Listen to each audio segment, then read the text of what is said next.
Bem-vindo à Escola de Teologia Viva, e a gente está nessa matéria falando sobre a martiologia, a doutrina do pecado, como o pecado entrou na humanidade, o que isso trouxe para a humanidade, como o pecado é nocivo para as nossas vidas.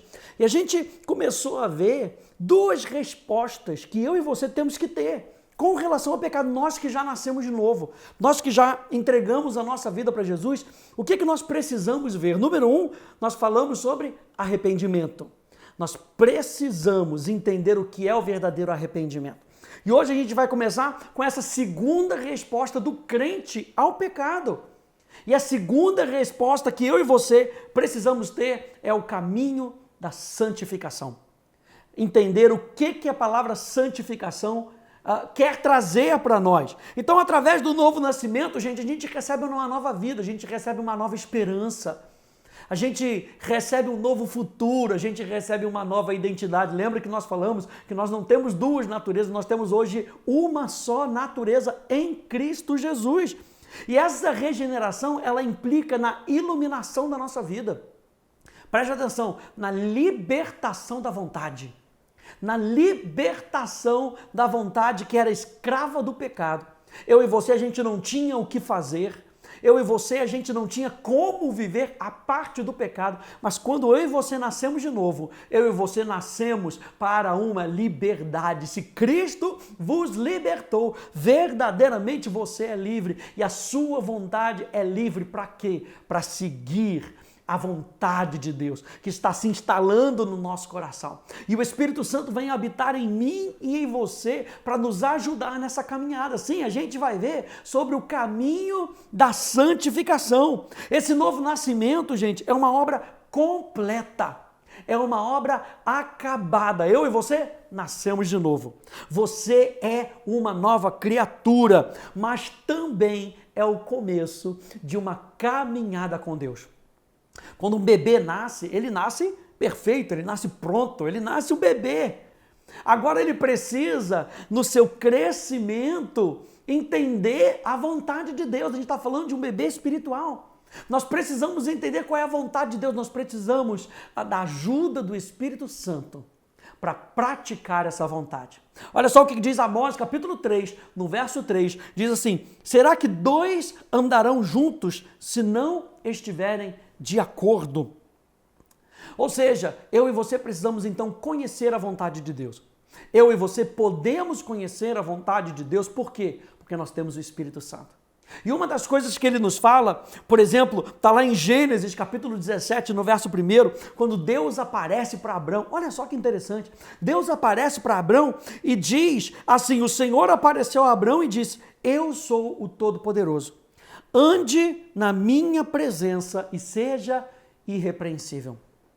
Meu Deus, que desafio eu e você temos de andar na presença de Deus, com a consciência da presença de Deus. Você está com a sua Bíblia aí? Vamos abrir aqui em algumas passagens. Salmo 24, no verso 3. Abra aí a sua Bíblia comigo. Salmos, capítulo 24, do verso 3 ao verso 5. E a gente está vendo justamente sobre um caminho de santidade, uma vida de santidade. Salmos 24, capítulo 24, verso 3 até o verso 5 diz: quem subirá ao monte do Senhor? Quem há de permanecer no seu santo lugar? O que é limpo de mãos e puro de coração, que não entrega a sua alma à falsidade, nem faz juramentos com a intenção de enganar. Esse receberá do Senhor a bênção e a justiça do Deus da sua salvação. Não é maravilhoso que ele fala que não faz juramentos com a intenção de enganar? Por quê? Porque quando a gente estava sendo dominado pelo pecado, o pecado queria enganar os outros. O pecado queria passar a perna nos outros. Eu e você não temos mais essa intenção no nosso coração. Por quê? Porque nós nascemos de novo. O nosso coração foi purificado. Agora a gente precisa aprender a purificar a nossa consciência, purificar a nossa vontade e alinhar a nossa vontade com a vontade dele. É isso que a gente vai ver nesse trecho aqui do nosso curso. 1 Pedro, capítulo 1, vê lá comigo. Vai lá no finalzinho da Bíblia. 1 Pedro, capítulo 1, do verso 13 até o verso 16. Diz assim: por isso, preparando seu entendimento, sejam sóbrios e esperem inteiramente na graça que lhes está sendo trazida na revelação de Jesus Cristo. Como filhos obedientes, não vivam conforme as paixões que vocês tinham anteriormente, quando ainda estavam na ignorância.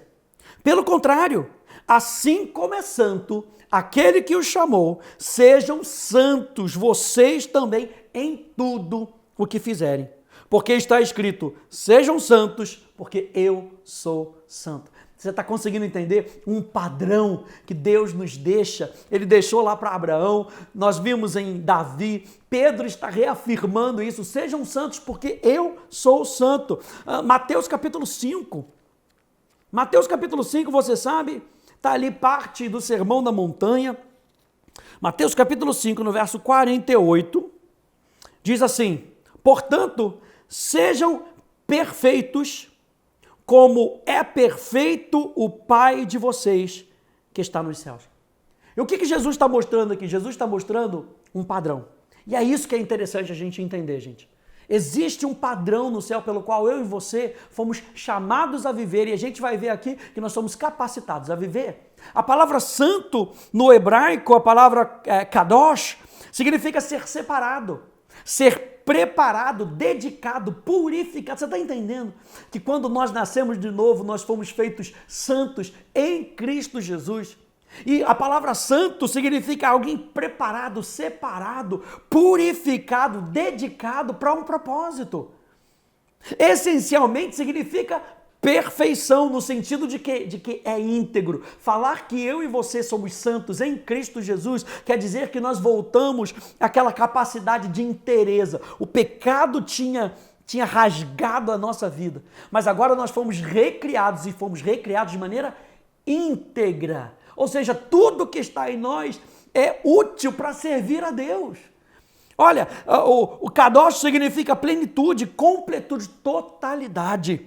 É a vida abundante que extravasa de Deus. Falar que Deus é santo, está falando que Ele é separado de um pecado. Ele é separado do pecado. E existe uma vida que extravasa de Deus. A vida santa dele extravasa para mim e para você. Olha só o que diz, o que é a palavra santo no grego. Hagios é a qualidade de pureza e retidão moral, algo distinto, separado dos demais.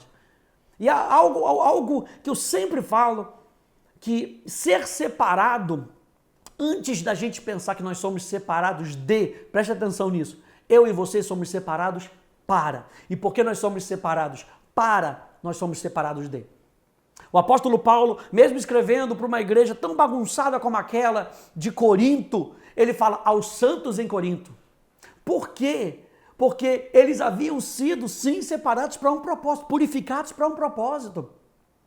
E é algo que eu e você precisamos entender, é que antes de nós sermos separados nós somos separados para Deus, para que Deus nos use. Santidade não é uma condição de distância das coisas mais, mas sim de proximidade ao coração de Deus. Entenda isso. Quanto mais eu entendo quem eu sou em Cristo Jesus, como santo em Cristo Jesus, mais perto do coração de Deus eu quero estar. E se eu quero estar mais perto do coração de Deus, eu vou ter que renunciar a algumas coisas. Eu vou ter que me afastar de coisas que não agradam a Deus. E tem muita gente querendo viver para evitar coisas mais. Quando Deus está falando, se aproxima de mim. Quanto mais você se aproxima de mim, mais você renuncia ao pecado. Mais você, está vendo a resposta do crente ao pecado? A resposta do crente ao pecado é, eu prefiro andar com Deus. Meu Deus! Como é que eu me torno santo, gente? Eu me torno santo porque eu me associo com a santidade de Deus. A Bíblia nos lembra que Aquele que se une ao Senhor é um só Espírito com Ele. Qual é o Espírito que veio habitar em mim e em você? O Espírito Santo. E é esse Espírito Santo que faz a nossa natureza ser uma natureza santa. Você pode repetir aí comigo? Eu sou santo em Cristo Jesus. É claro que nós já vimos que nós erramos, é claro que muitas vezes nós pecamos, o apóstolo João diz isso. Se você está dizendo que você não peca, você é um mentiroso. Mas a condição que o apóstolo Paulo nos traz, que Jesus nos traz, a possibilidade, é que eu e você somos santos, separados, totalmente dele, totalmente dedicados para ele. Isso não quer dizer, mais uma vez, que você não vai pecar, que você não vai errar. Você não é perfeito dessa maneira, mas a sua natureza é perfeita. É perfeita porque ela está totalmente ligada com Deus. E isso faz toda a diferença na nossa vida. Olha só, Efésios capítulo 1, você vai lá comigo? Efésios capítulo 1. Tantos versículos para a gente ler aqui, gente. Versículos maravilhosos. Efésios capítulo 1, verso 4 e verso 5. Diz assim: antes da fundação do mundo, Deus nos escolheu nele para sermos santos e irrepreensíveis. Isso quer dizer que antes da criação do mundo, Deus tinha um propósito para a humanidade. Deus tinha um propósito para o homem. Adão, até a queda, era santo e irrepreensível. Quando Deus cria a mim e a você, quando Deus nos permite sermos regenerados pelo Espírito Santo, eu e você somos recriados em santidade. Eu e você somos criados para um padrão de santidade, para sermos santos e irrepreensíveis diante dele. Em amor nos predestinou para ele. Essa palavra predestino tem a ver com um plano que Deus traçou antes da fundação do mundo. E qual é o plano que Deus traçou antes da fundação do mundo? Os meus filhos vão viver através do meu filho.